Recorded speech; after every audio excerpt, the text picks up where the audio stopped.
बिस्मिल्लाहि वस्सलामु अला रसूलिल्लाह। अच्छा, दरस निज़ामी के मेरे एक स्टूडेंट हैं, उन्होंने सवाल किया कि क्या हम बच्चों का नाम मुआविया रख सकते हैं? मुआविया नाम का मतलब क्या है? तो बच्चों का नाम मुआविया रख सकते हैं। नबी करीम अलैहिस्सलातु वस्सलाम के सहाबी हैं। और मुआविया नाम का मतलब आप लिसानुल अरब या लुगत की दीगर किताबें हैं उनका मुताला करें तो उसमें लिखा हुआ है कि रात के आखिरी पहर में चमकने वाले सितारे का नाम मुआविया है। रात के आखिरी पहर में चमकने वाले सितारे का नाम मुआविया है। तो बिल्कुल रख सकते हैं। नबी करीम अलैहिस्सलाम के सहाबी और कुछ लोग हज़रत सैयदना अमीर मुआविया रज़ियल्लाहु ताला अन्हु के बुग़्ज़ में से नफ़रत करते हैं, माज़अल्लाह बुग़्ज़ रखते हैं।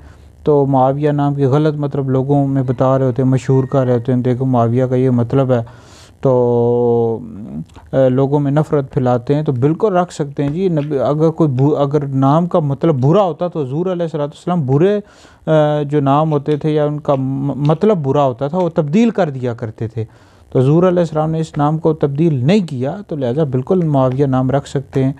तो ये कई जो है ना जलीलुल क़द्र सहाबा के भी नाम रहे हैं और इस तरह अहले बैत में भी कई अफराद के नाम रहे हैं। तो बिल्कुल मुआविया नाम रख सकते हैं जी, कोई हर्ज नहीं है।